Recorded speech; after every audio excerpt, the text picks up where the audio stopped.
So hi, I welcome you all on the behalf of Vindhyan Ecology and Natural History Foundation for this Naturalist episode 4. We are a voluntary organization based in Mirzapur, Uttar Pradesh, and our focus has been always to conserve wildlife in their I'm habitats. supposed to join Uh, some live. we are a small team of I scientists, lawyers, connected to it and and my journalists iPad was like on who full keep volume. doing things which we believe are important. And you can visit our website vindhyabachao.org to know more about our work and read our publications. And this talk series we started sometime in July, and the reason was we were missing being in field and meeting our friends in workshops, meetings, which was not possible during the COVID pandemics. A lot of things used to happen during these meetings, and until then, like there were already many talks happening online, and we realized that they are very good topics. They were good speakers, but most of them were very brief. And one way it was like limited scope of participants to get engaged in fruitful way with the speaker. And secondly, they were very like few of them are very advanced scientific research and they cater to a specific interest groups. And then we designed this talk series where the speaker will have ample time to talk about his work and take us to a journey to the species so that we can also know more about his work. And also at the same time the participants also should also get a complete opportunity to introduce themselves, engage in discussion, and also taking it forward this conversation to some level after the talk. And we have got very phenomenal responses in each of our talks, which are by all the experts, and they were selected based on their credibility and on-field experience. So without wasting much time, I welcome Nachiket, who is here today with us, and who is a well-known ecologist and currently associated with ATRI, Ashoka Trust for Research in Environmental Education, Bangalore. He has been working on freshwater ecology since more than a decade, since 2007, and he has been extensively worked for Gangetic dolphins in Bihar. And most importantly, his work is not limited just to scientific exercise. So his PhD thesis was on conflicts over fishery resources in Gangetic plains of Bihar, and he regularly writes on conservation issues of dolphins in magazines and newspapers. You can just Google his name and you can find his articles in Sanctuary Asia. He's quoted in different magazines, newspapers, and which also shows his commitment as an ecologist who is always willing to take that extra step. And so, Nachiket, we are indeed proud to host you today, and we are very excited to listen to your presentation. And just one last request to everyone: please mute your microphones and save your questions. We will have enough time to have a discussion where you can talk about your, you can ask questions. Feel free to do that. Uh, so over to you, Nachiket. Thank you. Thank you, Devaditya, for this very kind introduction. And I'm going to turn off my video now and go to the sharing settings and start my talk. Okay. Okay, so good morning, everyone, and thank you for making time on a Saturday morning to attend the talk. I'm going to broadly talk about our work on Ganges River dolphins and associated issues in Bihar. And of course, while I am the speaker today, by no means this is my own individual work. I have several collaborators to thank for because we have been gradually building up this work together and as an informal collective of researchers and collaborators. There are also many people who I have not thanked here, but who have always been supportive from the institutional side, and particularly the Bhagalpur University and the Bihar Forest Department, which I wish to thank at the outset. So when we think of Gangetic dolphins, we think we know, of course, now we know a lot about the species because of regular media reports, articles, and so on. But until recently, very little was, I would say, known in the public about this species. This is a picture of its habitat taken from underwater. As you can see, this is a completely murky and uninterpretable mass of water. This murky water essentially is sediment rich water that flows in the Indus, Ganga, and Brahmaputra plains. And the sediment that comes from the Himalayan mountains into these rivers is what makes this habitat. So clearly you can't see much. There is not much use for eyes in such a habitat or landscape. And I would also say that so far, even our idea was about the species has remained fairly murky like this. So just to show you what the Ganges River dolphin looks like, this is a picture taken by my friend Sushant Day in 2000 in Bhagalpur when the Bhagalpur bridge was being constructed. And you can see this is quite an unconventional and unusual species. Typically, people tend to think of dolphins as acrobatic jumping animals, almost like human beings in the water. But I would say that the Ganges and the Indus River dolphin, which is its cousin living in the Indus basin, are quite unique. Most importantly, these are one of the oldest dolphins that are still alive today, and their evolution can be traced back through to almost 23 to 26 million years ago, in the when the Gangetic plains, Indus and Brahmaputra plains were just forming as the Himalayan mountains were rising upwards after the tectonic plate of India collided with the Eurasian plate. Much after that, of course, and the process of what was a shallow sea called the Tethys being uplifted by the Himalayan mountains as they rose created river systems in the Himalayan foreland region, as we call it. And one ancestral relict species from the Tethys or those habitats remained and survived in these river systems, and that is what we call Platanista gangetica, or the Ganges dolphin and the Indus dolphin, which is a subspecies, and it's likely that both will soon be split into two different species. So as you can imagine, for a species that lives in murky water and hardly surfaces, it's not like, as I said, it's not like an acrobatic dolphin that typically we know of marine dolphins. There are very limited good pictures of this species. So this is one fantastic picture that has been clicked in recent times. And here you can see, if you can see the pointer, you can see that the eye is nothing more than a pinhole, sort of like a pinhole camera. And this dolphin is effectively blind, partly because of its evolution in this very sediment rich and murky river system. And this so-called, this effectively blind dolphin can only differentiate between light and dark horizons while it forages in the river. And not many people actually, until recently, were able to distinguish the dolphin. So this is an article carried by the Times of India in 2015, reporting the Ganga River dolphin census, which was made by WWF India and the Uttar Pradesh Forest Department. But what they found to put there was a picture of a buffalo.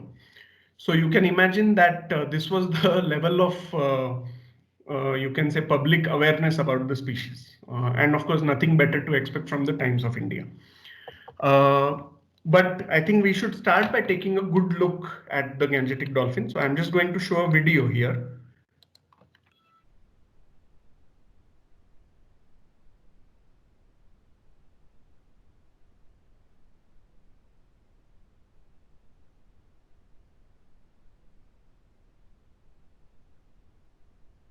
The video doesn't have sound?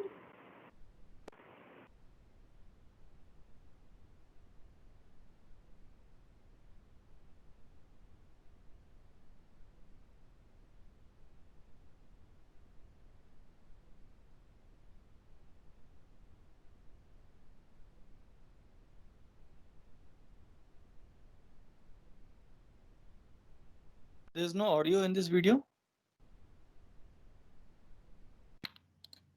Oh, there was audio. Was it not audible? No, it wasn't. Oh, okay.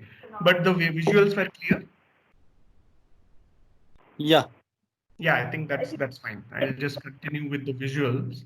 So as you saw in that video, we had the Ganges dolphin swimming on its side, which is a very, again, a very unusual behavior shown by this species, partly evolved because of its life in very shallow rivers of its range. And you see the dolphin swimming on its side, which also helps it detect light and dark horizons from the sunlit surface of the river and the dark bottom of the river. And you also saw how it managed to capture a small fish.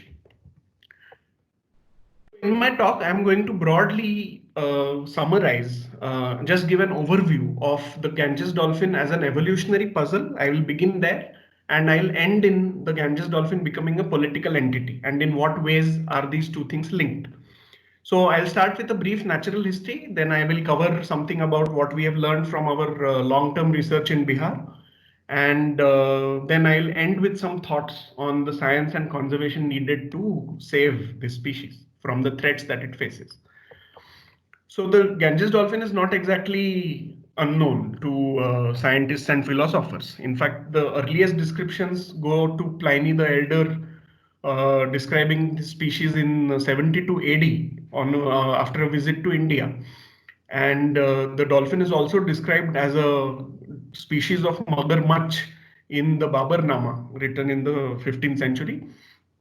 And later, by the early 1800s, as formal taxonomy of animals evolved, William Roxburgh and Lebeck are both credited with discovering this species, rather with scientifically classifying this species. But it was really John Anderson who was the director of the Indian Botanical Gardens of Calcutta in 1878, whose monograph on the Ganges River dolphin tells us most of what we know. In the early 1900s, there was also very interesting work by German physiologists and anatomists about this species. And they were trying to basically describe the anatomy, physiology, and evolution of different dolphin species. But really, whatever we know about the social life or the feeding behavior or the basic life history of this species comes from the invaluable contribution made by captive studies. Now, I know that captivity of dolphins is a very contentious issue worldwide, but in the 1960s and 70s, the studies that were undertaken by Professor Giorgio Pillari from Switzerland, Professor Kasuya from Japan, and Drs. Herald and Robert Brownell from the United States really helped throw some light on the behavior of the species, how it swims underwater, its blindness, its acoustic abilities, which are also exceptional. The dolphin uses high frequency echolocation to navigate in its environment to compensate for the loss of vision. All these things could be known only because of captive studies. So what these gentlemen did was to actually carry Indus dolphins as well as Ganges dolphins from what was then West Pakistan and East Pakistan to their respective countries. Then these dolphins were kept in aquariums and studied thoroughly. And we still owe it to them, because I think from the 1980s onwards, the conservation focus on the dolphin became really the central objective of most surveys and studies, and basic evolutionary biology got relatively neglected. But it's because of these people that we are able to still know the species somewhat. So as you can see, this is a wonderful picture from of two Indus River dolphins from the journals of Pillari, who had kept them in his aquarium. And you can see here that the dolphin at the bottom is touching the floor of the tank as it moves along, just as blind or visually impaired people have to feel for tactile cues in their environment. If you look closer, you see the dolphin has two rows of very sharp teeth. This is the dolphin calf that is shown here. And you can see the pinhole camera very clearly, which is its eye. And you can also notice here that there are whiskers on its snout. Now, this is also a very unusual character, which has been probably one of the evolutionarily retained ancestral features of the species. And we believe that these hair on the snout of calves allow them to detect weak electric signals that are emitted by their prey, which involves mainly small fish and prawns. So what we found interesting was that calves mostly would have prawns in their stomachs. And this has been also shown by other studies of stomach contents of the species. So in a way, this unique evolutionary adaptation, which has also now been detected in some other dolphins and some other aquatic species, even unusual species like the duck-billed platypus, for example. And this unusual trait of a hairy snout for a cetacean is something very unusual and unique about the species. If you look further, you will see that it has also a very strange skull. Now, this skull, you can see here, there are two cranial crests, or what are called craniomaxillary crests, which perform the function of localizing its high frequency sounds. So here you see the dolphin emitting, this is just a cartoon to show how it detects prey and obstacles in its navigation path by constantly clicking. And it keeps clicking very high frequency signals, which the echoes of which are received. And in an environment where there is a lot of sediment, there is flowing water, these crests actually help the species to localize its sound beam on the object of interest. There are other peculiar features, like you see here, if you look at the teeth in the upper and lower jaws, there is a very serious degree of tooth wear that is seen in this species, which is also a very interesting evolutionary phenomenon, partly due to the high sediment and highly siliceous, silica-rich waters in which the dolphin survives. Now, why are these evolutionary biology things important? Is because they give us a clue into the umwelt, or the immediate foraging environment, or the immediate living environment of the species, and which can help us tackle many applied conservation problems. Like, for instance, the interactions of river dolphins with fishing nets, which I will soon come to. So, we often think that evolutionary biology is a very esoteric, lab-oriented science without any real applications. But I really want to highlight here that through these examples, we can connect from the very core of physiology and evolution and feeding apparatus of the species to actual problems that it might face in surviving. There are some other unique features also, like you see for a cetacean, this species has a very motile neck. There are unfused cervical vertebrae in its neck, which allow it to have very free neck movements. And also it's a largely solitary species, although in some high density regions, some very interesting social behaviors are noted, but it is a mostly solitary species, except during its mating season and so on. Now, coming back to, again, it's murky environment. Now, how are we going to, from what knowledge we have of the species, going to make sense or engage with the very real world threats that it faces? Why should we care about saving such a species? So in my, what I personally think is that it's primarily for its really fascinating, unique evolutionary adaptations, from which not only can we understand its needs for survival, but also learn about evolution itself. So on both accounts, I think it will be a great loss to lose this evolutionarily unique species. Now, if you look at the present and past range of Ganges and Indus dolphins, you can ignore the numbers here. This figure is taken from a paper, but you will see that the dark black lines show the range, and the pale and the lighter lines show the once extant range, which was in the 1870s. So, see, from 1870s till now, that there have been dams, barrages, the diversions, canals, and so on built on all rivers, because of which the dolphins' habitat has been entered. And as you Indus Basin, you can see that it's only now to the stem of the Indus and has now vanished from all the tributaries, except for the Bias River in India, where a small population persists. And for the Ganges dolphins, the habitat seems to be relatively better. Of course, this map also has some, missing some gaps, but largely it's one of the better maps showing the current range of the species.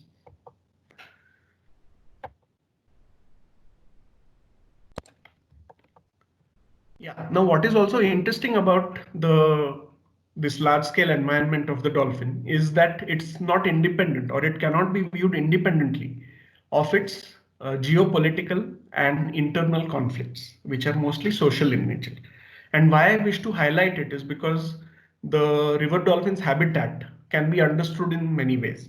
One way to understand it is of course through hydrology, by studies of how river flow can be maintained by dams, and what is the sediment load that these rivers are carrying, what is their impact on productivity of the system, and so on.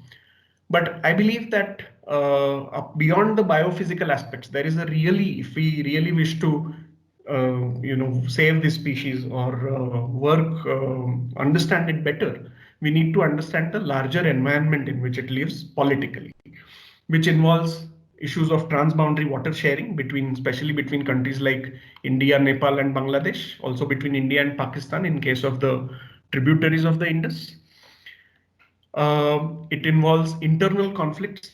If you look at the plains of the Indus in Pakistan and plains of the Ganges in India, you'll see that there has been very severe conflicts over caste, conflicts over access to resources for many poor people who live in these regions. Power relations related to feudal roots in history. So I would submit here that we cannot separate these historic factors from the evolution of the animal as well as its future. Now I'm going to mainly focus on what we have done in Bihar and what we have learned and what we still have to learn, which believe me is a lot more than what we have learned so far. We mainly work in the lower Gangetic plains around the region of Bhagalpur in Bihar. And I first started working there in 2007, but Professor Sunil Chowdhury, Mr. Subhashish Day and their team had been working since 2000 in this system on river dolphin conservation and monitoring and related aspects. And I was really fortunate to join their team and then become a part of it over time. And this is where we have mostly conducted all our research work.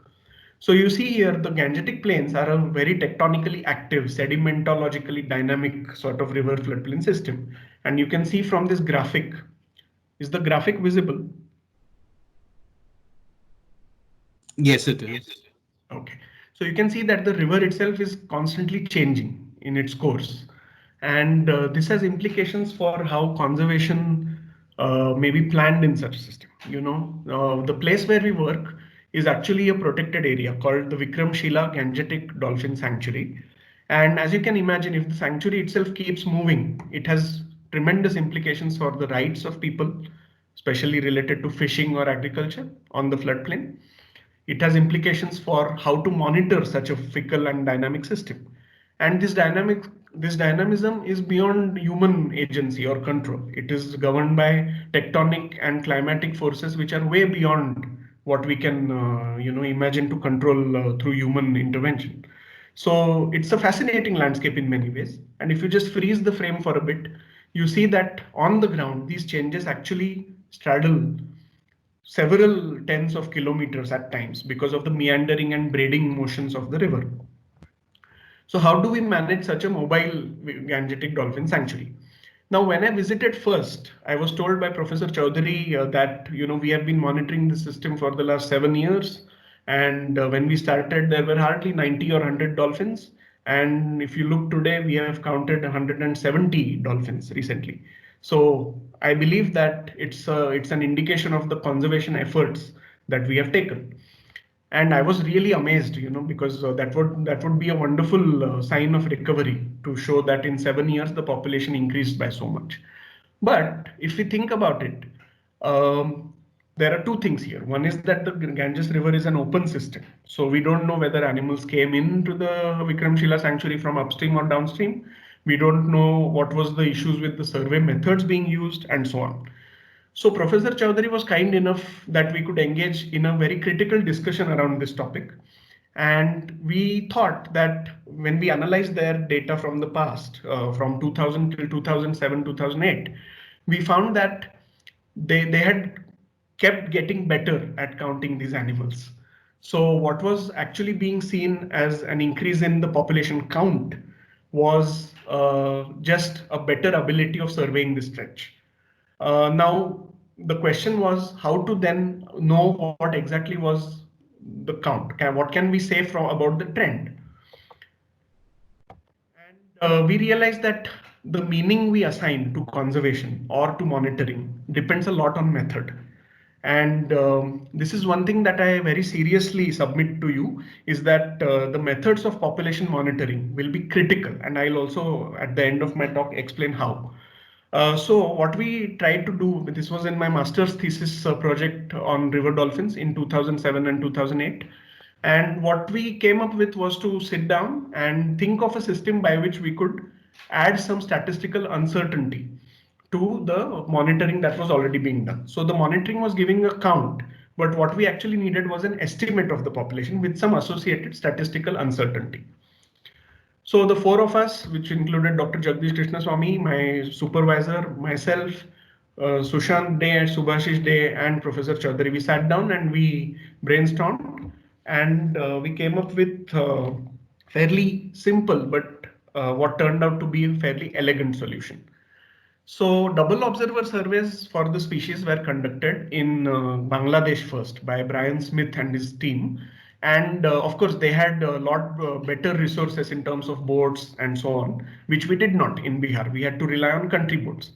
But it was the sheer ingenuity of my collaborators that they devised a system which was very simple, made of bamboo and a shed here, by which we could ensure the independence of observations between the two teams. So the idea here was that if one team is missing some dolphins, either because they are far away or because they were not surfacing while the survey was going on, at least the second team may be able to capture those.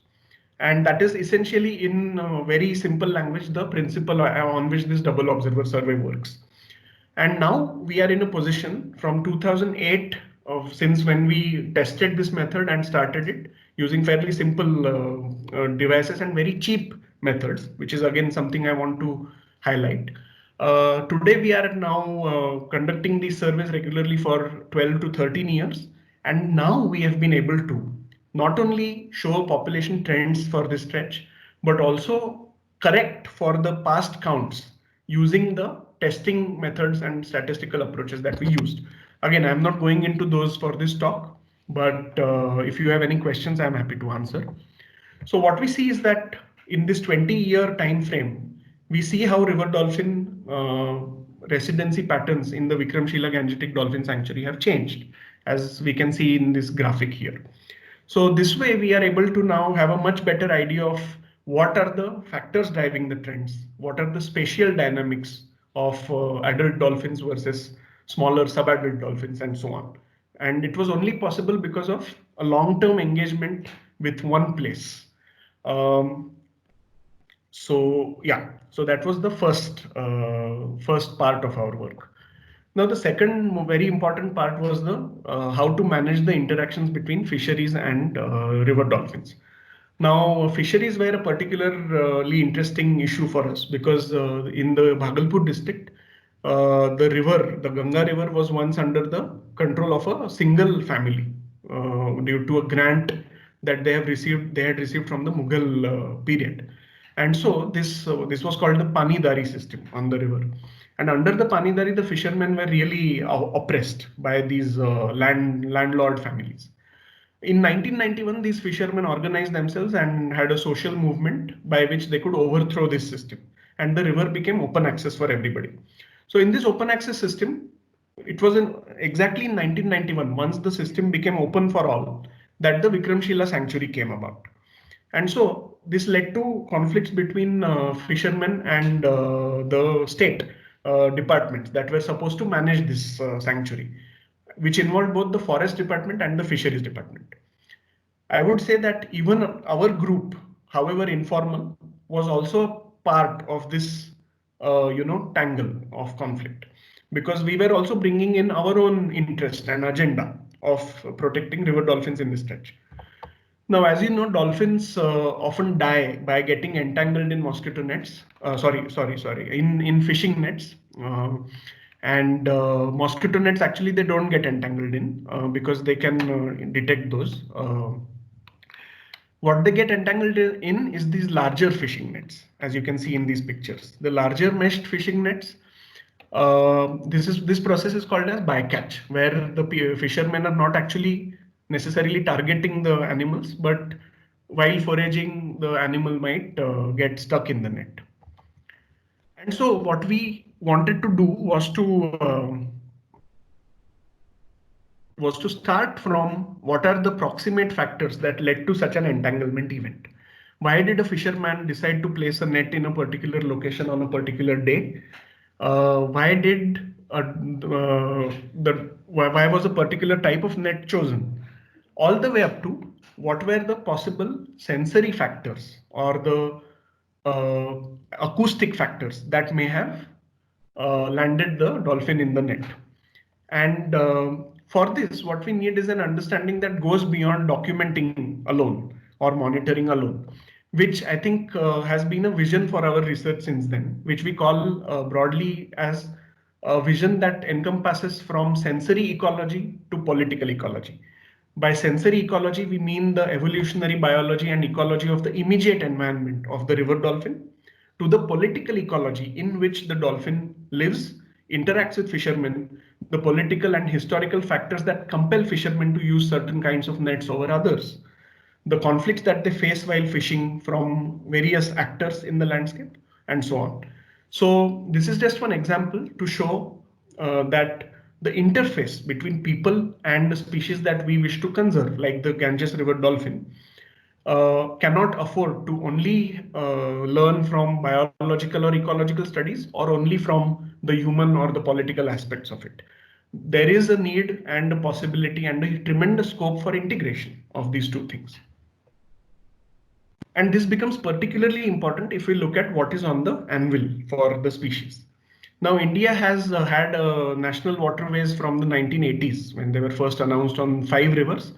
But recently in 2016, there is a massive push for industrial waterways on 111 rivers of the country, of which, of course, some have been now delisted or deprioritized. But still, a substantial part of the habitat of the Ganges dolphin comes under waterways development plans. Now, navigation has always existed on the Ganges, but I think it's the industrial part of the navigation that may be a problem for it. Like you see here, there is a dredger operating right in the middle of the Ganga River at Kehelgaon.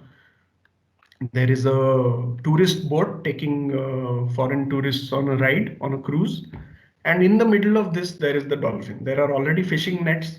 River flows have been impaired by dams and barrages and other things. There is pollution. And then we have India's waterways development mission or plan. So where does this leave the dolphin? So we have been engaging on this front, mostly from the stuff that I just mentioned about how we could connect the biological response of dolphins to the potential impacts of these interventions, and what could be the mitigation measures that could help us either to look at coexistence of these two entities, which from our initial results looks very difficult. River dolphins clearly stand to lose out in some regions at least from intensive industrial waterways development. Or what are the mitigation factors that could at least reduce the impacts on the species? And I'm just going to show one graphic to illustrate this from a recent paper that we published on our investigations on the acoustic responses of dolphins to noise emitted by boat engines and by cavitation, which means the bubbles bursting from propellers. So I'm just going to show you this one graphic, which I think is quite impactful. Here, what you see is the clicks of gangetic dolphins. These are very frequency modulated clicks going from 20 kilohertz all the way up to over 200 kilohertz, although we have shrunk the axis only to about 100 kilohertz here. And it is these broadband clicks that get completely masked when a vessel passes them, like you can see here. So if you think of it from a dolphin's perspective, it means that it will not be able to hear another dolphin in the vicinity. It will have difficulty hearing its own echo, which will mean an opportunity cost in terms of feeding on its fish prey and so on. So what these results indicate is that there is really a need for more studies. There is really a need for studies which can be compared across different systems using similar methods, and which can also help us identify both mitigation measures and, more importantly, downscaling measures. The bigger questions are still not about the acoustics. It's about whether we really need these industrial waterways everywhere, whether we can prioritize and have other ways of decision making, and so on. So, to summarize, the Ganges dolphin has moved on from being an evolutionary puzzle, which I showed why, because of its unusual evolutionary history, because of its very ancestral sort of, life history traits, and so on. It has moved on to now become a political entity. And I'm not saying this in a negative sense. This has important implications for the conservation of the animal in the future. So the river dolphin was declared the national aquatic animal in 2010. This was almost at the same time when the Ganga was declared India's national river also. By 2015-16, because of the evident initial impacts of proposed waterways projects, the river dolphin became then viewed as the hindrance or the obstacle to waterways development. And today we are at a stage where the river dolphin is actually being viewed as a species that should be conserved under a project called the Project River Dolphin under the government of India, which recently the Prime Minister also mentioned in his speech. So what these changes mean for a species is that it moves from being only a species to becoming numbers. Numbers matter. Numbers matter because that they form, like we have seen for tiger estimation and so on, they matter because they become the primary yardstick of evaluating success or failure, which again, through my talk and the things that I have said, I wish to submit that that is a trade-off, because we really can't focus only on numbers as the yardstick of such evaluation, when even most of the rivers have not been surveyed using consistent methodology. Of course, there are multiple agencies and very experienced minds working for all this, but this is just to flag about what might happen to a species as it becomes a project species from just being a normal biological species. Of course, this project has promised many things. Like when it was first announced, we discussed several things between us, that there will be a lot of now technological advancement in monitoring the dolphin. There will be more resources available. There will be more opportunities to collaborate across institutions and so on. And then we realized that, hold on, this is wonderful. There is political will to protect the species, which is really wonderful. But what are we going to do in this? Is it only about monitoring? Is it only about the technology and the resources that are going to come to us? But we are ecologists, so our task should be to provide creative ideas, and those ideas should be bold and also scientifically grounded and interesting enough. And we believe that we should feel happy to be proven wrong by all these interventions, by the ideas we propose, rather than become a stakeholder in these fairly big projects. This is just a thought I would like to leave you with. Thank you very much. And if you have any questions over science and conservation, I'm happy to answer them. And thanks once again to the VEHNF for giving me this opportunity. Thanks. Thank you, Nachiket. It was a really very well explained talk. Thank you. And there are many things we came to know about dolphins, which we actually didn't know before. So if anyone has a question, so we can open it up for questions. Yeah, please feel free to ask, but also, yeah. Vipul, sir, I have a question. Nachiket, your screen is still visible. Can you just close your screen? This sharing. Yeah. Sir, I have a question.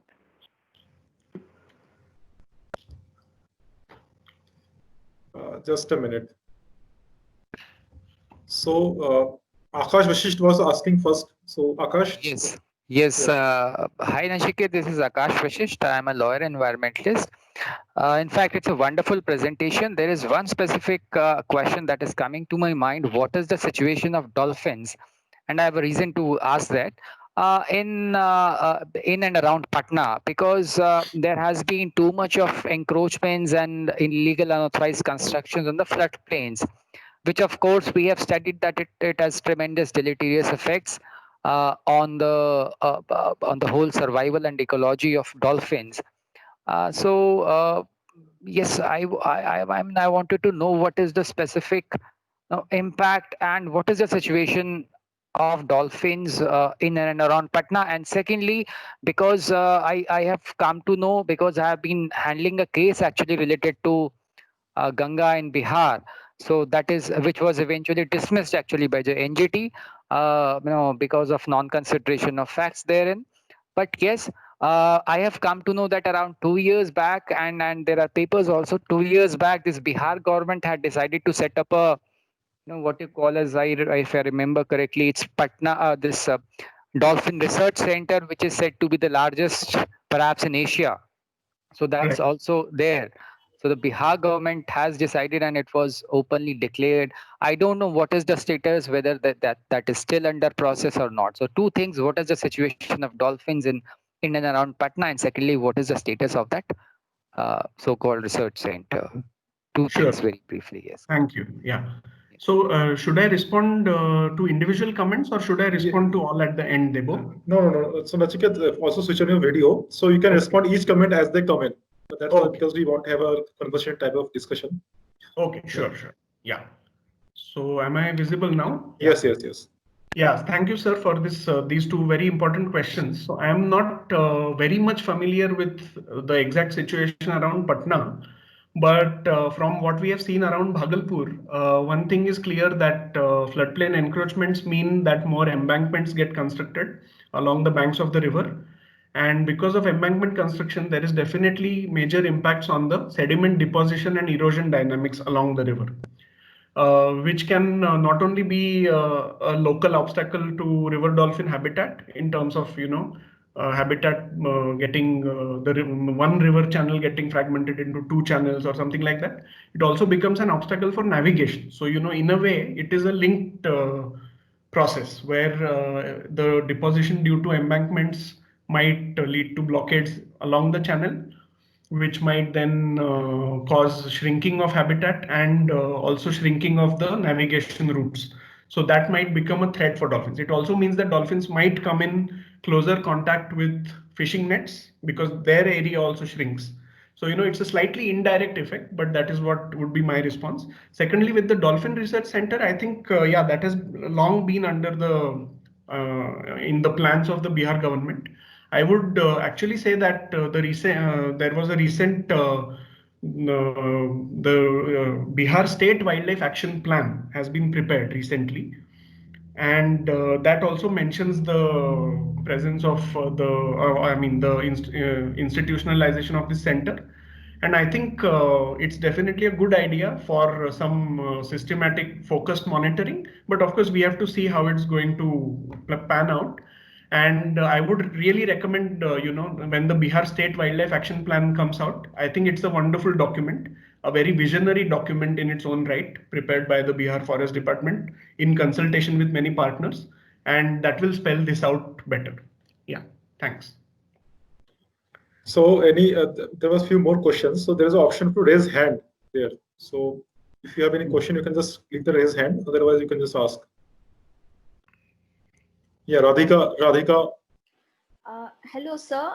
I have a question about what are the impacts of changing glacial melt and rainfall changes in the Gangetic River Basin on these particular dolphin species? Okay, thanks, Radhika. The main effect that is now being seen very well is that glacial melt has increased indeed in most of the northern tributaries of the Ganges, as well as in the Ganga River itself. So glacial melt has increased, which means that there is going to be possibly going to be changes in the temperature regimes of the rivers, which may not directly affect river dolphins as much, but prey species and prey fish might get affected. But again, that's just a hypothesis. What is more important here is that the effect of climate change are twofold on the Gangetic plains. One is directly due to glacial melt and its warming related implications.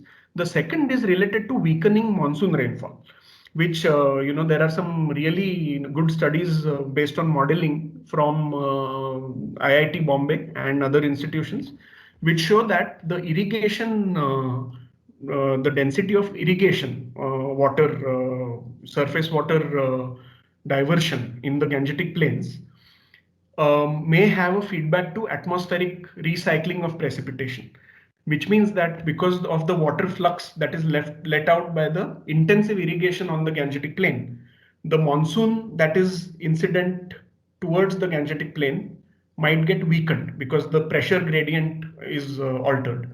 And of course, this is putting it in very broad terms, but it is these two impacts that are likely to push the river towards two things. One is a stronger fluctuation between the flooding peaks and the dry season flows, which means that the amplitude of flooding is going to increase, which means there is going to be a much greater uncertainty in terms of the river's productivity.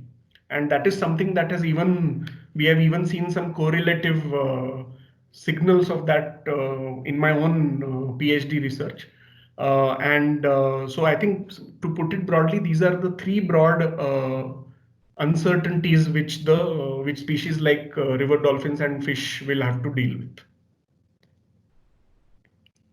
Thank you, Nachiket. There was you. one question from Dr. Sanjeev. So, Dr. Sanjeev, do you want to ask? I think Dr. Sanjeev is not here. So we can move. Yeah, he is here. Dr. Sanjeev Kumar. Yeah, please.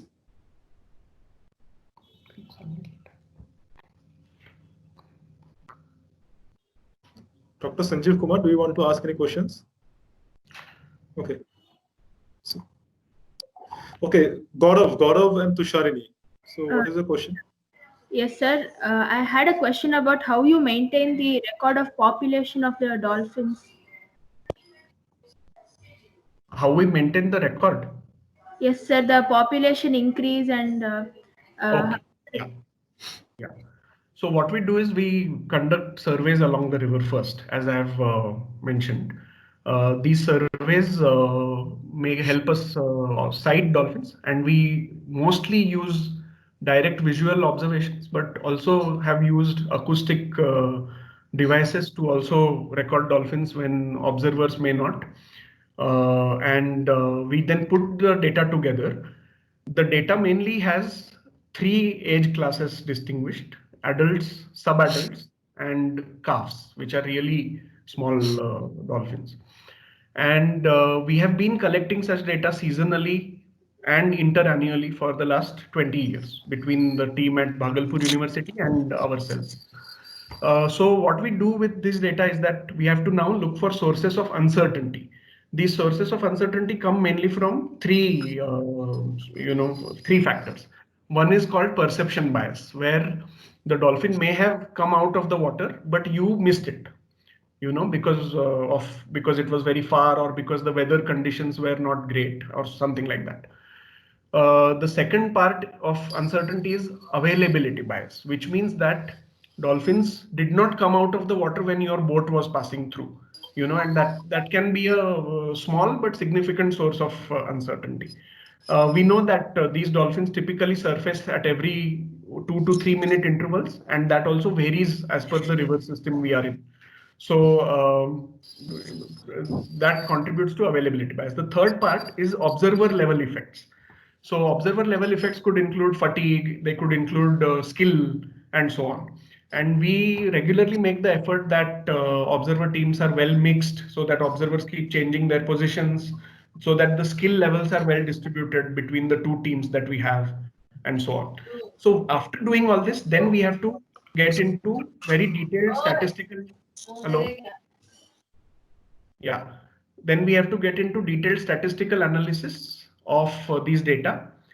We don't stop there. What we also do is to combine them with a hypothetical population model, which is again a mathematical model, which predicts what we would see under different scenarios.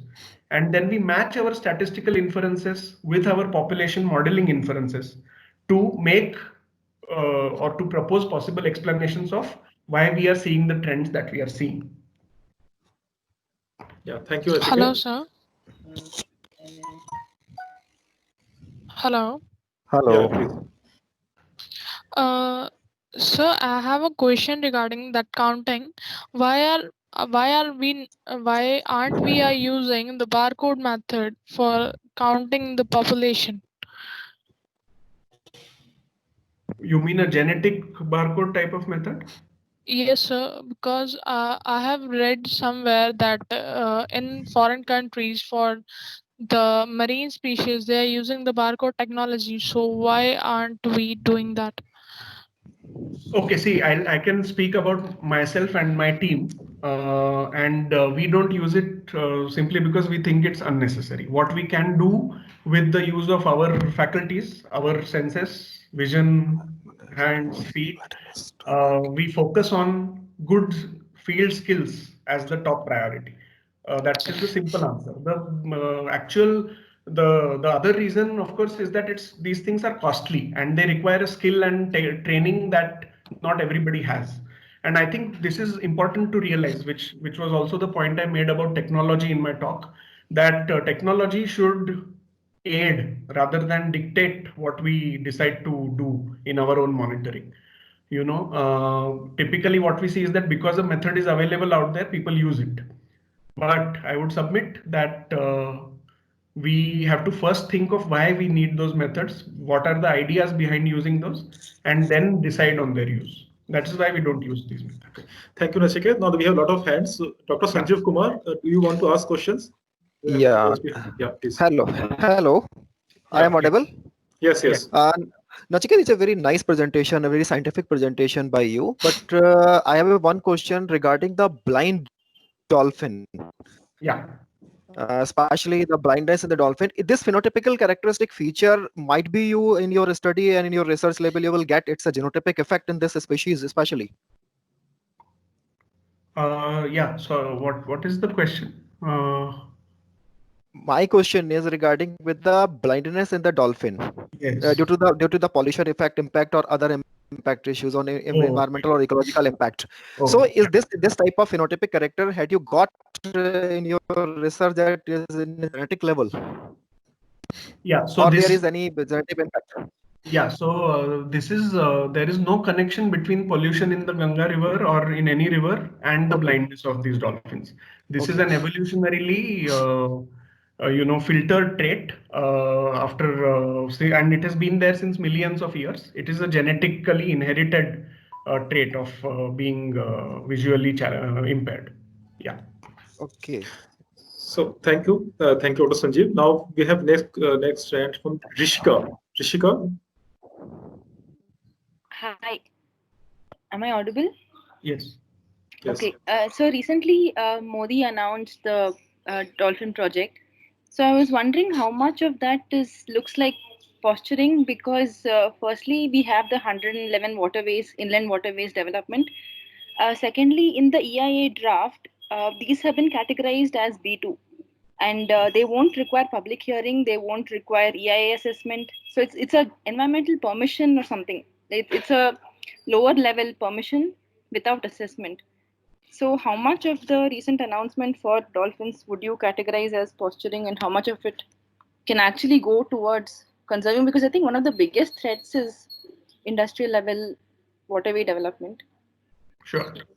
Yeah, thanks for asking that. I just stopped myself short of getting into this, but I think, yeah, so it is both. At one level, we have a fairly a large, humongous project like the industrial waterways, which is likely to have somewhat irreversible impacts on the species. And then we have these things like the Project Dolphin and so on. We also have a dilution of the clearances needed for waterway development in the draft EI.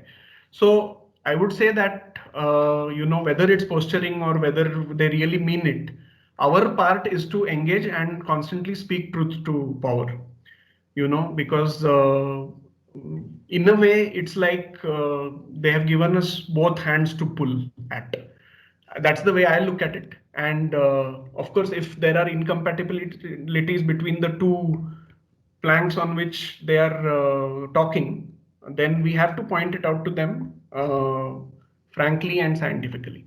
So it's both, I would say. And we have to wait and watch. We have to be optimistic also. We have to wait and watch about how these how such a project announcement may evolve and engage with it as much as possible.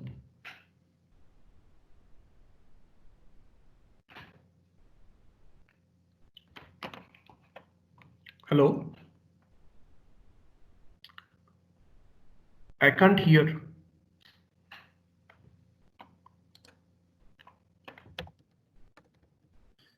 Okay, Mr. Ivan, you want to ask a question?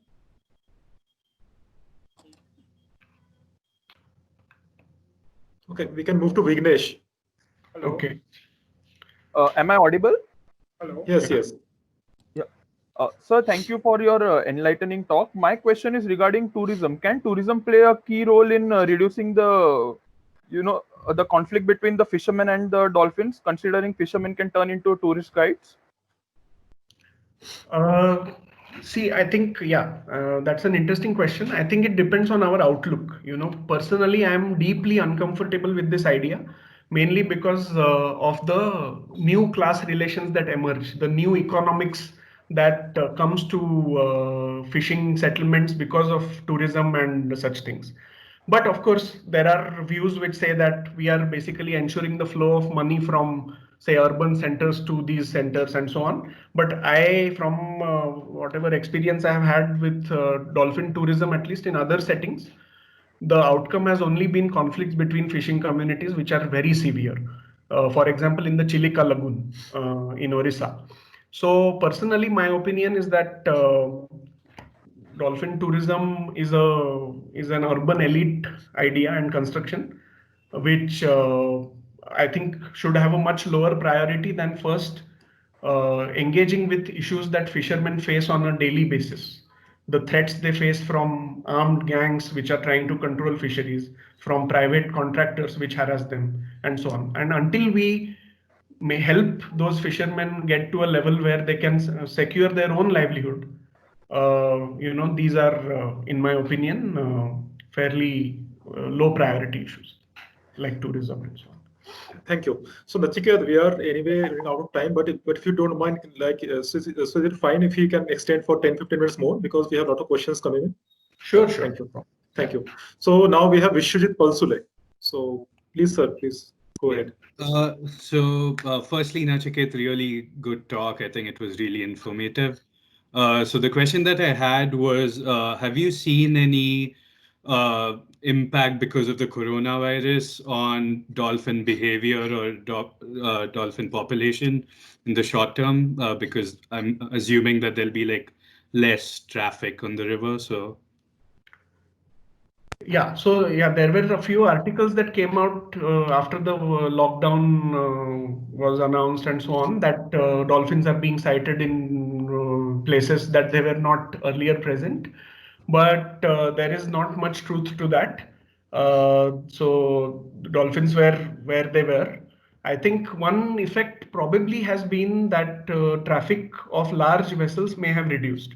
But again, whether it would have had such a great impact, given that the vessel traffic is still on an upward slope, it's not become very big in all areas. But yes, the one place from where such reports came was the Hooghly River along Calcutta. And the Hooghly has a lot of boat traffic in normal times, but also a fairly good population of, a fairly high density population of river dolphins in some parts. So if some reporter saw a dolphin during the lockdown and got thrilled, they published those things, but I don't think there is much truth to that. So in all probability, because fishing continued through the lockdown, because in fact, getting into the river was a social distancing measure for many fishermen that we know in the Ganga. So in a way, those things didn't really change with the lockdown or with the coronavirus coming in. So that would be my brief response. Thanks. Okay. Thank you. Nachiket, I have few questions from myself. So one is because you mentioned about Hooghly, and this is like being in my mind since these waterways were proposed and we went to World Bank and we prepared an EIA. And in the EIA prepared by World Bank on the waterways, they have said, the Ministry of Shipping, they say that they will move 5 ships a day, which they believed was not detrimental to dolphin. So do you have any idea in Hooghly River, is there any study which has studied this research paper on that? What is the impact of waterways on the movement of ships on dolphins? Is there any research done on this? Yeah, so I personally don't, but the Wildlife Institute of India has been monitoring dolphins along the Hooghly since almost, I think, 2-3 years now. They have also been conducting some acoustic studies, and the Wildlife Institute of India researchers would have a good idea of that. Okay, thank you. Now we have some questions in comment box. So one question is, have any radio tagging studies been done or being planned? And second question is, what is the impact of ocean warming on dolphin population? Okay. So radio telemetry studies for Ganges and Indus dolphins, there has been only one study so far. That was done in the Indus River in Pakistan on one male Indus dolphin called who they named Musafir. And that is the only dolphin from which we know something about their telemetry and ranging. I mean, about their ranging and movement behavior. But this dolphin, what they found was that it could actually move through the Sakkar Barrage and also come down through the Sakkar Barrage in Pakistan on the Indus River. In India and elsewhere, there have been no telemetry studies so far, but yes, there are plans. And again, I'm not. I can't answer on anybody's behalf, but there are a couple of agencies, including the Wildlife Institute of India, seriously looking into this. Yeah. Thank you. So Nachiket, I have last question.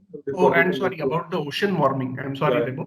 Yeah, so I think the ocean warming part I already answered in my reply to Radhika. But broadly, what we see is ocean warming, which is due to El Nino and the Indian Ocean dipole phenomena, which are interacting. So, sea surface temperature rises in the Central Pacific region, impact the Indian monsoon.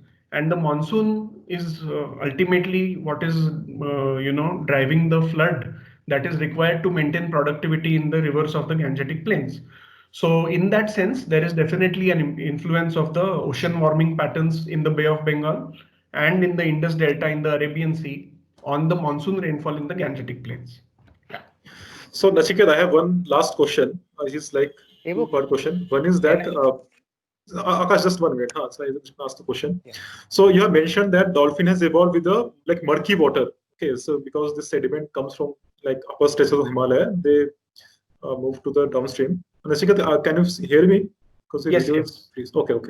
Yeah. So one thing is that because there are several dams in Uttarakhand which are planned, the upper basin, the tributaries, now sediment is not coming downstream. So do you think this dam in Uttarakhand has impact on dolphins in Hooghly or Bihar, till Bihar, because sediments is not coming that way, and rivers is also changing, what we mentioned in the slide. And secondly, there are examples on Magar crocodile, which is a freshwater crocodile. Now it has adapted to the saline water in Goa. There's an example in Goa, there's a one river where Magar crocodiles are seen on the beaches. So first question is whether this sedimentation block due to dams in Uttarakhand has impact on the dolphins in the downstream, Bihar and Bengal and all this place, and whether there are examples where dolphins has been adapted to the saline, the salination of water, which is coming from the sea. Yeah. So thanks, Debo. The answer to the first question is that there have been no studies really. Also, whatever the sediment that is being trapped, in the upper Himalayas or in the upper Gangetic Basin, may be offset by what is coming from tributaries. But of course, most of these are already dammed systems. So there is definitely an impact on sediment flux reducing or the seasonal patterns of sediment in the river changing. But how it exactly affects species like dolphins has not been specifically studied. I can just indicate some pointers, which are that because of changing sediment fluxes, fish breeding grounds get affected. Habitat for other species like freshwater turtles or ghadial crocodiles may be impaired by such large-scale sedimentary changes. But for river dolphins, as long as some depth is available, even with some sediment, the impacts may not be so directly proved. So that would be my first submission. The second question is that there have been a few instances where it has been suspected that Ganges dolphins were out at sea, but they don't seem to be resident there. They just seem to be taking the plume of fresh water down to the Bay of Bengal and entering some channels. So for example, this is again not proof, but there is a strong likelihood of this hypothesis being true, is that when the WWF India team conducted acoustic studies in different areas in Uttar Pradesh mainly, in collaboration with Tokyo University, they also got a report that a Gangetic dolphin had moved upriver in the Budha Balang River in Orissa. Now the Budha Balang, historically there was no record of Gangetic dolphins being present in that river. But when the team went there, they found one dolphin. And if we look at the drainage pattern of that area, it is this Budha Balang River is south of the Subarna Rekha. And if we look at the hydrological connections with the Gangetic plains overland, there are none. So their hypothesis was that this one dolphin may have taken the freshwater plume from the Ganga Brahmaputra delta, actually moved along the coast of India, which is not a huge distance, but it's not a small distance either, and then got into the Budha Balang River. A similar thing has been seen for the Karnafuli Sangu River basin in southern Bangladesh, near Chittagong and Cox's Bazar. So in the Karnafuli Sangu, the river dolphins have been seen on the coast. So that is again one record, but these are only transitory routes. I don't think they are resident anywhere. The Indus basin is anyway closed because of all the barrages. So there is no chance there. Yeah. Thank you, Nachiket. So Akash wanted to ask something. Akash? Nachiket, there was one point that you mentioned about this Vikramshila Dolphin Wildlife Sanctuary that since 2000 onwards, numbers rose to somewhere from around 9,500 to 170 or 80, as you mentioned. So about 2.5 years back, there was a full-page article in the Hindustan Times saying that because of this National Highways the National Waterways NW1 project, a huge significant threat was being posed to the whole sanctuary and the dolphin numbers, the habitats. What is the exact situation? Is the number increasing or is it declining? What is the exact situation? You said I was surprised to know that it's rather increasing from your presentation. What's the status? Yeah, thanks. So I think I was probably not clear, but the increase was only an apparent increase. There was actually no increase. So when we corrected the old method of counting with our new method of double observer surveys, what we found was that the older method had actually counted very similar numbers. They had just not counted all the animals while on the river, So in that sense, there was actually no increase. Now, let me just explain some detail of the trajectory of population change. From 2000 to 2008, 2009, we see a fairly stable or a slightly declining population in the Vikramshila Gangetic Dolphin Sanctuary. From between 2008-9 and 2013-14, we actually see a rise in the population. Now, this rise was not an apparent rise; it was a real rise because it came from various corrections, statistical, and so on, which we robustly believe in that inference.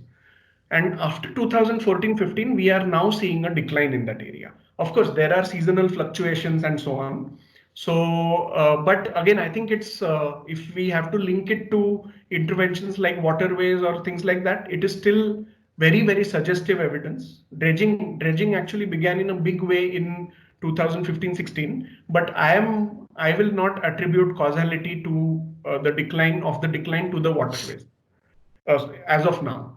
The second thing was that the 2015-16 dry season was a very severe El Nino drought in the Gangetic Plains. And El Nino drought led to significant mortality of Ganges dolphins in that year, which we could record. So I think that has been one dent in the trend of stability to rise to a slight decline. That is my broad answer. Yeah. Thank you, Nachiket. And we have one last comment. After that, we can close the session. So it is like from Ivan only. So he says that I wanted to know what are your thoughts on using acoustic plungers to reduce net dolphin entanglements? It's definitely a very promising area of research. The Wildlife Institute of India has already been conducting many trials of acoustic pingers on gill nets.